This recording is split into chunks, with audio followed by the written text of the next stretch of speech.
He raced across the sand, trying to reach the shimmering object. As he approached, three strange beings emerged. He said they looked like mummies.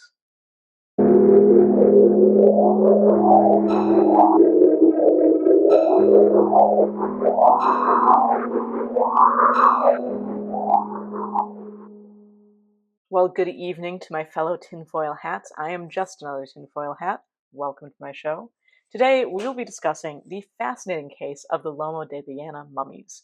Now, this is a weird case and occurred despite incorrect reporting on the part of the sole witness in 1952, at the emergent peak of the contactee movement, and as we'll see, this case is weird and it just gets weirder in a very space brotherly way. So, put on your seatbelts and keep your hands and feet in the saucer, because this is going to be a wild ride. The sole witness to this strange event, and believe me, it is a strange event, was a man known only by his initials CAV. At the time of this occurrence, he worked for a large oil company in Peru, and he was about 30-some years old. On this particular day, sometime in February or March of 1952, he was driving in his car from Pucasana to Lima. He was actually returning from the scene of a crash of one of his trucks, which had gone over a sand dune and was badly damaged. Finally, after helping to haul it out with some other trucks, he was going back home, driving along the Pan American Highway near a place called Lomo de Ballena. The sea was to the left of him and the hills to the right. Suddenly, he saw something strange near the foot of a sand hill to the right of the road. This something strange was a saucer-like object, and V, as he is referred to in the APRO questioning line, got out of his car and began running towards it. Now, this proved to be problematic as he thought that the hills and therefore the object were a lot closer to the road than they actually were. However, he soon found out that they were actually a good ways off. He said that he thought it was just about 220 yards. It actually was about 550 yards. But as he closed the distance between himself and the disc, he saw that it was hovering stationary about 6 feet off the ground, and at first appeared to be the color of the surrounding sand, but shining, and roughly the size of a bus. However, when he got closer, he realized that the disk was actually a very bright reflective gray color, possibly just reflecting then the sandy surroundings. Although feeling extremely frightened, the witness continued walking towards the object. He claimed that he had just heard about flying saucers in passing and considered this a rare occurrence. He said that he just wanted to find out more about it. Somehow, he remembered arriving at the disk, though this portion of the encounter is rather, in his words, confused in his memory. As he came within about 20 yards of the object, he claimed that he saw them get out. Now, what he meant exactly by them, we will get to in a second, but first we'll deal with how they emerged from the disk. Senor V said that he didn't know how they came out of the object, as there was no door. Now, after they emerged from the object, he claimed to see some sort of opening in the disk, which had lowered from about 6 feet off the ground to about, quote, the height of a chair. Now, it would do very well at this point to mention that the chapter that contained this case in UFOs Over the Americas by Jim and Coral Lorenzen was called, appropriately, The Flesh Crawlers. So V said that these beings, 3 in total, resembled mummies, each one standing a little shorter than he was, with one appearing to be slightly taller than the other 2.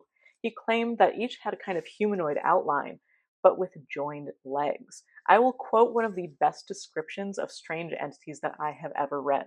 In trying to describe the legs, V said, "Have you ever seen twin bananas? You see the form of both bananas, but they are joined together." So this terminated in one large foot. V claimed that they had no eyes, ears, genitalia, nothing. Just this mummy-like form with one big foot. Their arms had this kind of conjoined look as well, with the 4 fingers sort of merged together in a separate thumb like a mitten. He said that the entirety of their bodies was covered not in clothing, but in some covering of towely, sandy skin. There was a sort of kind of inclination of a nose, I guess you could say, and this was the only protuberance in the skin. One opening, however, in this weird wrapped texture was this oblong space of some transparent jelly-like substance with a bubble in the center, right where the eyes would have been. Now, throughout the encounter, he said that they made a series of odd noises between each other, which was different from the speech that they communicated to him with. And communicate they did. We will get to that in a second. Now, he said that these noises seemed like microphone noises, and that he couldn't tell which one they came from, only that by the pauses in this conversation, it seemed as though they were kind of questioning and answering each other or conversing with each other. He also said that they could, quote, transfer liquids from one to another simply by placing their shoulders together. The witness said that they moved gracefully as dancers, gliding along the ground towards him. He also continued towards them, both parties kind of meeting in the middle. V spoke first, asking the simple question, "Who are you?" Now then the beings spoke, and V said that it was as though they spoke perfect English, with absolutely no accent, and as though the voice came through their bodies. They asked, "Where are we?" When he responded that they were in South America, they began speaking in perfect, or as he said it, learned Spanish. Now, when V asked how they knew his language, they responded that they learned many things from the air. And this is where the encounter veers very, very close towards the brotherly brotherhood of space brothers. One of the first things that they brought up was strikingly close to "Take me to your leader." They asked to see V's chief. Thinking that they meant the president, he tried to explain that situation to them and said that he was afraid that they would harm him. They said, much like any angel, "We mean no harm," and began expounding the dangers of, guess what, atomic energy. He asked who their god was, and they replied mockingly, "God? What god?"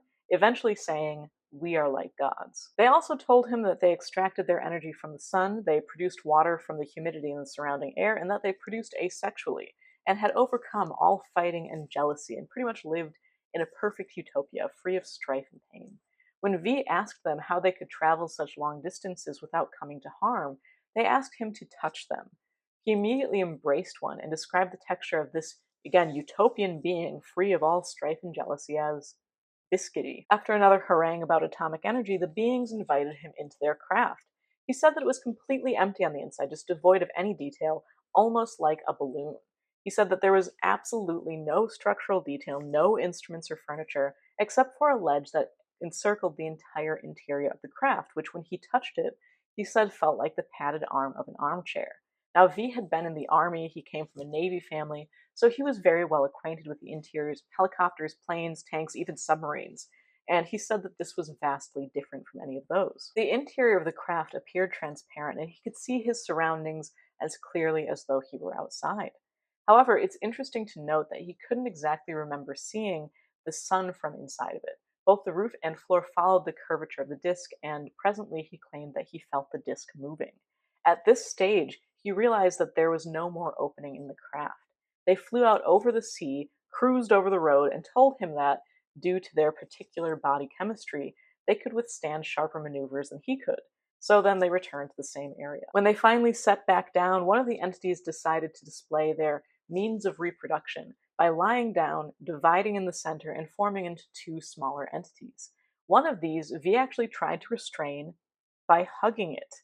He imagined that he could have proof of this encounter and become rich if only he could capture one of these things. However, it released this soapy substance and kind of shimmied out of his grasp. Now, this ushered the end of the encounter. The beings, now all four of them after their little multiplication trick, re-entered the disc with the promise to return the next day.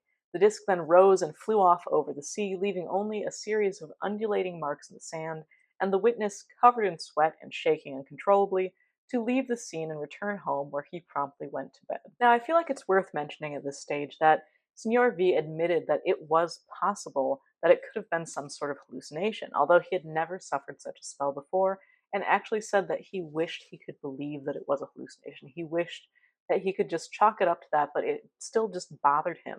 I mean, think about it. It's 15 years later, 1967, when he was talking to an APRO representative about this, and he still couldn't fully say, yes, I know it was some sort of hallucination. He still felt that there was that inkling that something had actually occurred. And even at the time, he did go back the next day to see if the craft and strange beings would return, and as you probably expected, they did not. Eventually, Signor V underwent that old devil, regression hypnosis, to try and figure out exactly, everything about his experience, whether it was a hallucination, a real event, what. And before we go on, I will just say this. Hypnosis is a tricky, tricky business.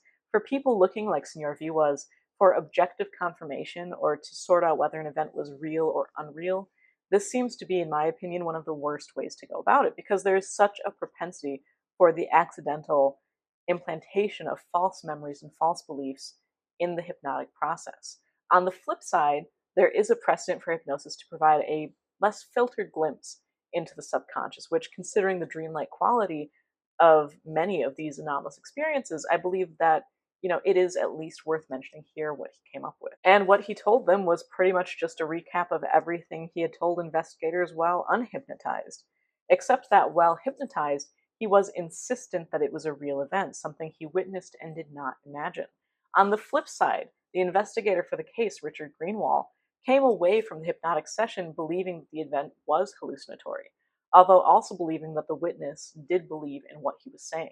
The impression I get from the hypnotic transcript is simply more fear than the initial question and answer session.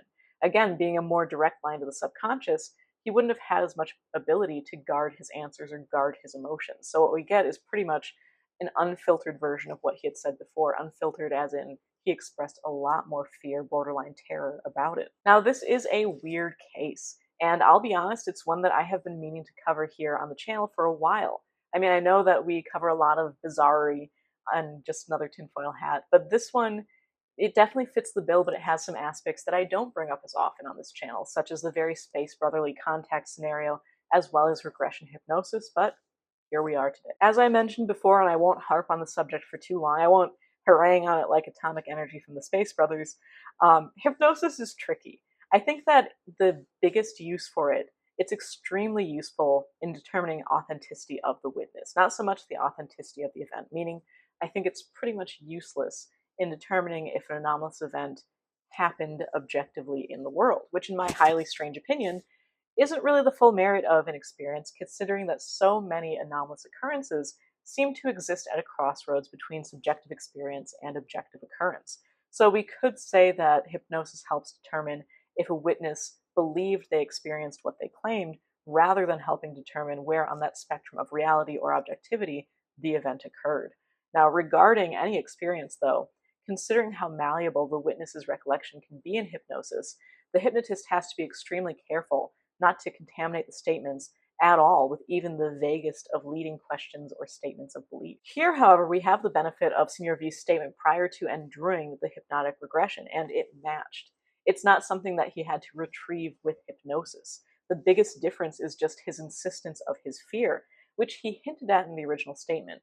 And Greenwald and the hypnotist, Mr. Garcia, really trying to find out where the beings came from, which the witness could not remember. So we see here that he really didn't tend to embellish much at all in his hypnotic regression. It was pretty much just a restatement of facts with a little bit more emotion added in. Now, aside from the hypnosis angle of this case, it's a very, very odd case.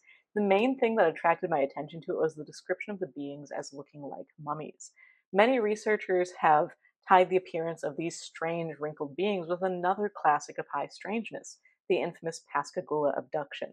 And with good reason, the Pascagoula entities were said to have grayish, wrinkly, elephant-like skin, the fused single foot, and also mitteny hands, nearly identical to these guys here. Now, the description of wrinkled or folded fabricy skin is something that comes up from time to time in other bizarre humanoid encounters.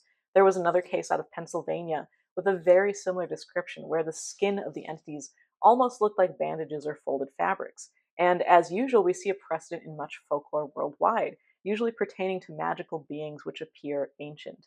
Here, too, we have a very strong iconographical tie to the dead. The description of the beings as appearing like mummies. Other descriptions under this icon umbrella include descriptions of entities as corpse-like, or closer to mummies as shrouded, as in the burial shroud, which can be observed from the Malaysian pocong to the Irish banshee. This connotation of denizens of the otherworld to those of the land of the dead seems to be a very integral part of paranormal experience.